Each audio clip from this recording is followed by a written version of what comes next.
Hello there, friends and sane persons, and welcome to another episode of Wednesday Whimsy. My name is Kyle, and Wednesday Whimsy is a short show I do every Wednesday evening where I talk about a board game, a top 10, a board game related topic, or something else that happens to be on my mind. This week, and kind of the last couple of weeks, one game has been on my mind. It has also been on my table. This is a game that kind of erupted onto my awareness not long ago. It was through a Dice Tower video, and I just had to try. I just knew it was going to be amazing. That game, this is just the lid, but it's called Primal. Primal the Awakening. It's kind of a stark white box with a picture of a huge dragon, and you can find that dragon in the game as well as a whole bunch of others and other monsters. So I guess since it's been so much on my mind and so much on my table, I thought I'd give it a little bit of time to talk about it this week. So let's start out with what the game is about. Well, you can probably tell from the box that it's about fighting monsters. You're going to play the role of a team of monster hunters, and you're going to be going out and playing in a battle against some sort of big monster. And I don't know how many come in the base game, but there's at least 10, and then there are some expansions that add a bunch more. So I mean, there's a whole lot of these monsters that you're going out and fighting. Now, this isn't a dungeon crawl, right? You're not going to be, slowly moving through and eventually getting to the boss. No, you start out there. It's more like Oathsworn or something like that, where you're just fighting this boss. And that's what it is. It's all about sort of building your character, using your various cards, and figuring out the best way to defeat this boss, and then, well, doing so. So how does it work? And now there weren't a load of pictures here, so I just wanted to show a couple that I found. Here is well, let me see if I can't get this screen share ready. I've only done this a million times. All right, I'll show just a couple of the pictures here. This one here we have. I don't know why it's being so obnoxious. Well, here you can see some of the some of the artwork. As soon as it's being very difficult today. Let me try it again. Share screen, window. I apologize for this. I opened it in the wrong browser. I think might be the issue. Well, let's see if that will work a little bit better. All right, here we go. Finally, we get a picture of the game. So the minis, of course, do not come painted because minis never do, it seems. But yeah, so what you have is this kind of so you've got this board, and the board is basically this circle here, and you are going to put your boss here in the middle, and your fighters are going to start in front of the boss normally. And what you're going to do on your turn is you have a hand of cards, and the cards all have a color on them. And yeah, again, sadly, there aren't a whole lot of pictures that are worth showing. But maybe on the Kickstarter page I can show some. No, that just shows. Well, anyway, I'll just talk about it. But you've got cards that you're going to play, and the cards are all going to have a they're going to have an amount or a color on them. So there's going to be red cards, blue cards, green cards, and yellow cards. And each card has a stamina cost.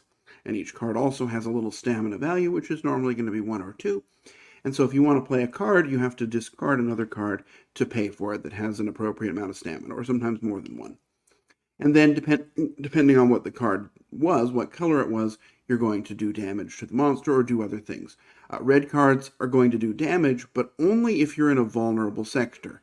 So each monster has, I have to put this on. Let me just try and put this up on the other browser because I'm more used to to working on that one there.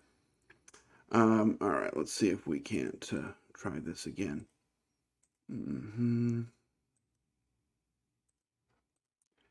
All right. So on here we can see it a little bit better. Well, we can't actually because it's a bad picture. Well, I'm just doomed to not have good pictures today.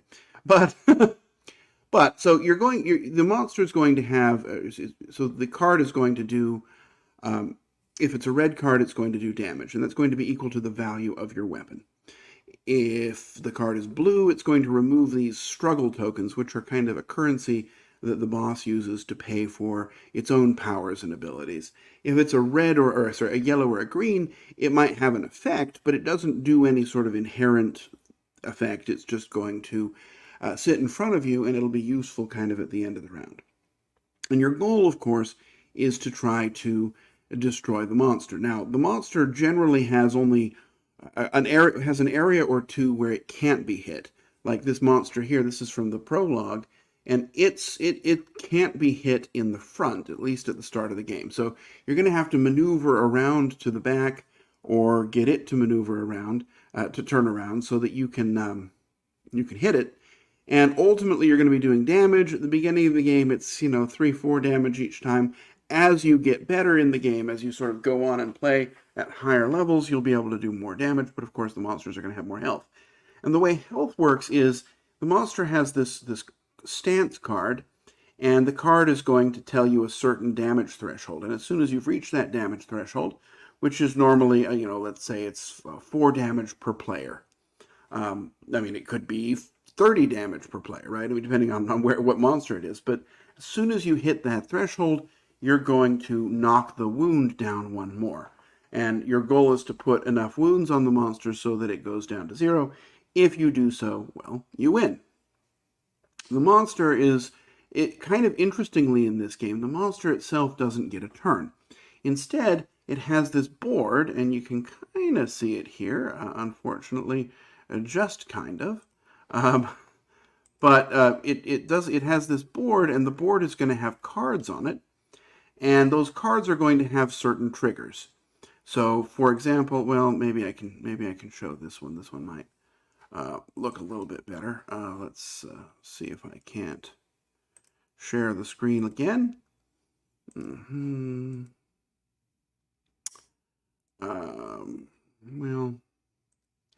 here we are. So if we look, you can kind of see out here, these cards have so these are this monster, and they have these symbols. So like this symbol here is going to be, whenever, can I zoom way in? I can. I knew I had that hyper zoom.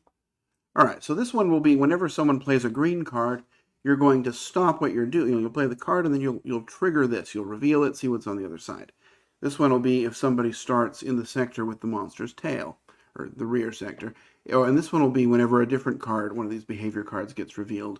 This one also does. And so the monster is going to be reacting kind of dynamically to what you're doing. And normally the game, at least the ones I've played, there have been about 9 of the behavior cards. So, you'll know what they do. You don't necessarily know from the back, but after you've played against the boss, well, you'll learn how it works, and you'll learn what the behaviors do, so you can try, ideally, and anticipate them so that they'll trigger at a time when it's not too inconvenient for you. And so that's kind of what you're doing. You're going to be playing your cards, and triggering their abilities, and then eventually the monster will stop you, react, and then you'll keep going. And after all the players have had a turn, the round ends, you sort of slide this round marker down. And the monster gets some more struggle, it does a refresh of its cards here, and you're going to move on.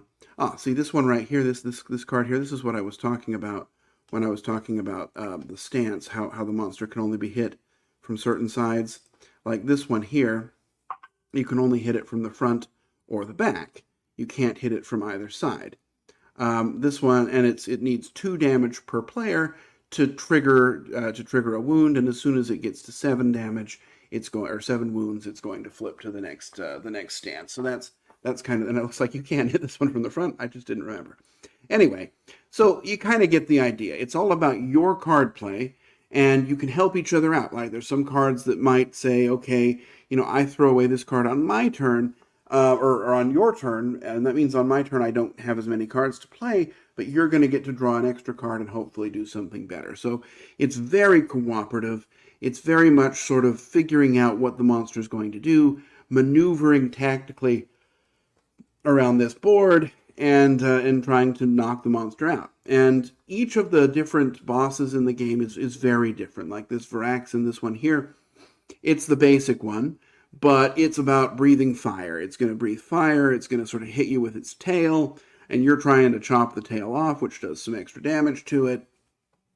And then, the next time you might fight this giant creature with this stone head, and it's kicking up dust. And when it kicks up enough dust, the dust is going to prevent you from blocking some of its wounds, and you can jump off this plateau and ride it and hopefully do it some damage that way. I mentioned the green and yellow cards. At the end of your turn, you're going to flip over a card from this little attrition deck, it's called, and it's going to show you a number from 0 to 3. And if you have at least that number of yellow and green cards, you're fine. Otherwise, you take some extra damage. So that's kind of how the value of those defensive cards goes into it. You might say, well, okay, I'll take the damage this turn because I have a whole bunch of aggressive blue and red cards, and that's going to be better for me in the long run. But, it's sort of a balancing act, figuring out how that's going to work. And if you beat the monster, you win. And if you don't, well, you don't. If you die, you come back after you lose a turn or so, and then you come back, and then if you die a second time, you're dead. And the monsters are all pretty challenging. So let's end this sector, and I'll tell you some things that I really enjoy and enjoy less about the game. So the first thing I love about the game is the variety. Now, the game itself starts out as a campaign. That's sort of the core way to play it. And you're going to start with that Varaxin monster, and then you'll make choices and select. It's an 11 scenario campaign, and you'll kind of work your way toward the end, fighting different bosses as they come up. And the first one you fight is the level 0, and then you'll fight level 1s, and they're a little bit more challenging, but you have access to a forge where you can craft better weapons and better potions. And so you're kind of leveling up, and then just when you feel like you've got this, well, you move to level 2, and the monster damage thresholds double, or even triple in some cases, and your damage output is maybe doubled. So, you're kind of on balance again. So it's interesting in this campaign, but, and this is a really important feature, you could also just play, each of these monsters has a way to play it as a one-off. And you can play it at any strength level. You can play it at sort of the basic, most kind of boring level that you would find at the very easiest level, in which case you knock yourself down to just a basic set of cards. Or you can play it at sort of the level 1 or level 2 or even level 3. And the game has rules for setting it up. It's going to be set up the same way you normally would. But it also will give you a suggested deck list that you could just pull all the cards that it's suggesting from your little character deck, add on some equipment, maybe even change it, right? No one's going to know. If you want to try something different, keep it the same level, and it'll be the same level of challenge. And you can fight any monster you like. You're not wed to a campaign. You're not wed to sort of going through things in a predefined order and reading a story and committing to 11 games. Plus the prologue, I think. So it really does that well. The scenario mode, expedition mode, is really quite fun. The campaign itself is enjoyable. It's kind of nice to sort of see how things work and get to know the different upgrades kind of more organically. I will tell you the story's not all that great. It's just kind of, there's some story about the world. Hey, this is a world. There used to be old ancient civilizations here, and oh, here comes a monster. And that's kind of how each chapter of the story goes. So not all that impressive of a story, but the campaign experience has been fun. The game length is just about right. It's about 45 minutes to an hour. If you were playing with 4 people, it might be longer, but it's about right in terms of length. Right when you're about ready to be done, well, the monster's either going to kill you or you'll kill it. I find the difficulty is just about spot on. You are, no matter when I'm playing, I'm starting to, as soon as I feel like I'm strong, I come across the next level of monster and I feel like I'm, kind of weak again. But I mean, every game I've played, it has come down to just the last couple of turns. I have to kill it this turn or it's going to kill me. And I think that's just a great way to do it. It's very well balanced. The characters are all very different. I played, so they're all, each monster is kind of based around an element, and the elements are kind of weird. I mean, you've got your kind of horn, fire, crystal, coral, lightning, feather, poison, ice. I'm sure I'm forgetting something, but kind of weird elements. But but they're all, even like, I played the two sort of core fire bosses, and they are nothing like each other. The first one, the Varaxen, the basic one, is nothing like this this sort of fire dog that sucks up your potions. It kind of evaporates the potions in its heat so that you can't use them and heal yourself. And it's just constantly doing damage and improving its damage output. Whereas, the Varaxen is all about hitting you hard and pinning you down with fire. And then, each of them, so even that's even within one element type. Once you go sort of out to a different type, I mean, the bosses are all very unique. And I know that's a terrible thing to say. They're unique. They're distinct, is what I would say, and they have a fun feel to them. But there's not too much sort of rules wise. It's just a couple of rules tweaks, and then there are different cards that they're using and the way that they're kind of reacting and the things that they're doing. Like there was this lobster that eventually sort of soaked the world so that you could do really slow, crappy turns, and then it would grab somebody and. And, if you were grabbed, you really couldn't do anything on your turn. So a lot of really interesting things. There's just so much variety. And that's just in the core box. I have not played with any of the expansion bosses yet. I have used one, I've played with all of the fighters because I'm doing the campaign and I thought, well, I want to pick the ones that I like the best. And so I went through and played the prologue with everybody, and then I picked the two that I enjoy the most to kind of carry it on from there. So it's a great a lot of variety, and it's just really fascinating. And also the game is so much fun. I mean, this is a game I just can't stop thinking about. When I'm not playing it, I'm thinking, ooh, but I could go play it one more time, right? I could just play another round of it. I mean, it's so fascinating. I love this card play combinations, right? The characters I'm playing with, one of them likes to run through her deck. If she can run through her deck, she does a whole bunch of damage. And she's discarding cards off the top of her deck. And if there's certain colors, they do damage. And so, I've bought armor for her that lets her kind of look at her deck at her, a couple of cards at the start of the turn and put them in order.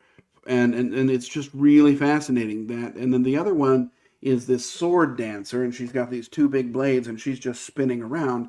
And if she plays a sequence of cards that of a certain type, she'll do bonus damage. And so she's all about sort of setting herself up for a great big turn, and then just play. And I mean, it's so fascinating the way that these all work together and how each one feels different, but they all feel fun and they all have their real moments for greatness. And these bosses, they're tough, right? They can take a lot of hits before they're going to go down. And so you have a chance for each character really to kind of get themselves going and have their moment to shine. And I just think that's fascinatingly fun. So it's incredible variety, incredibly fun. It doesn't feel like anything else. It's just really a game I can't stop thinking about. So where's the but? And there are a couple of buts here, and they're big. One, I already showed you the lid to this box. This is a huge box. I mean, it's bigger than really any shelf that you'll find. I mean, I guess the ones behind me I can put it on, but it's too big. And it comes with, I think there were 4 expansion boxes, maybe 5, and they each have, 2 or 3 monsters in them and a whole bunch of cards. And it's just going to take up so much space. Now, I have consolidated it all into one box, plus a separate box for all the rules and sheets and stuff, like the monster sheets. So I have a big box and a small box, and I threw the other boxes away. But I had to sort of take all the minis out of their plastic holder in order to get it to fit like that.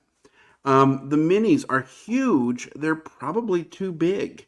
It's going to make the game extremely costly, and they don't actually do anything. I mean, they give you a great sense of scale, but really all that it does is sit there in that kind of wheel, like I had shown you earlier, right? It's just going to sit there in the center and turn around. So it's just kind of spinning around. It really could be anything, right? It could be an arrow.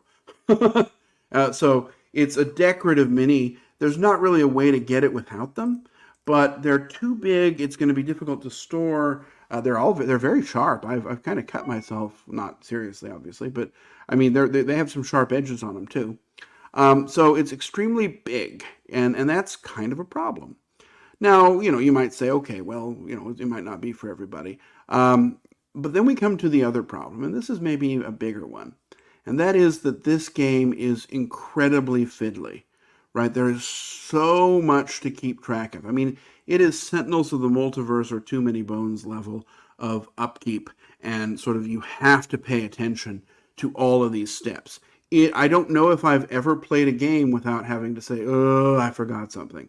And that could be, my own abilities, or it could be a boss card that I forgot to flip, and it was, we've gone too far on, so there's not really any way to fix it. So okay, well, at least I'm having fun. But the bosses, the way that it reacts, it's really interesting, right? Because it doesn't have sort of this bad stuff happens turn, good stuff, bad stuff happens turn. Instead, it's I do something, and I know that if I do this, it's going to cause the boss to react. And so I'm kind of setting that up. And also I know what's on the other side of that card likely. So I'm also preparing for the worst. And so it really makes the game feel dynamic, but it is so easy just to get caught up in your turn, in your exciting card play, and forget, okay, yeah, when I played that blue card, I was supposed to flip it over. Or, at the end of my turn, I was supposed to do this. There's just so much. I mean, it is a 120-page rule book. It is a pretty good rule book. It teaches you how to play the game, and it has a nice index and a nice sort of glossary showing you all the terms. And the different characters have a card that shows all the special terms that apply to them. It's a very accessible game, but there's so much going on. It almost requires a separate brain in a jar to track it all. And I'll tell you, I mean, I've been playing it solo a lot, and I find that the only way for me to do it correctly solo is to talk my turn. So I'm kind of sitting there narrating this story out loud all by myself. And, if somebody were to walk in, they might think that I was having a psychiatric episode. But but that's honestly the level of sort of way that I can process it, because it's so easy to forget something. It's easy to forget, okay, I discarded this card, and when I discard it, I'm supposed to do my weapon damage. Oh crap, what am I going to do? I was supposed to move the hardening track up one at the end of the round. There's just so much of that stuff that this game is definitely going to drive some people away. So, there you have it. So what's my final rating? Well, I obviously really like this game. And I had initially said, well, it's probably a 9 out of 10 because it's too fiddly for a 10. And then I thought about it, and some other games that I really like and also rate a 10, Sentinels of the Multiverse, Too Many Bones, Cloudspire, that might be a 9 for me. But there's some games that are equally as fiddly, and I get past it. And so, I mean, this is getting a 10 out of 10 for me, but I warn you it might not be for you. This is definitely not a game for everyone. It's absolutely one for me. I think it's so much fun, and honestly, I just want to go upstairs and play it again. I think about it way more than I should, and I think, ooh, I want to try that next boss. I want to try that lizard that runs away. I want to try the poison serpent. I want to try the electric bug. There's so much here to love, and I really love it. And it's one of those games that I think I'm going to have periods when I play it. And I'll just play it and play it and play it. And by the end of those periods, I'm probably going to get everything. I'm probably going to have games where I don't forget anything. That's how it is with Sentinels. That's how it is with Too Many Bones. But anyone who's not going to be that committed, you might not want to invest in this one. It's very expensive. It's kind of hard to find right now. So it's definitely a try before you buy. But oh boy, is it fun. I just love this game. It is a 10 out of 10 for me. And it's one that after I record this, I'm probably going to go upstairs and play again. So there you have it. Anyway, that's all. We've gone a little bit long, largely due to my inability to find pictures, but that's okay. Anyway, I appreciate the time. I'm glad you joined me as we've talked about this game with lots of dragons and huge monsters. It's a fantastic game. I really love it. Whether or not it's for you, well, I look forward to hearing about it. And I guess we'll end it here. So I'll wish you safe travels and courage when you need it, and I'll hope to see you back here next week on another episode of Wednesday Whimsy. Bye-bye.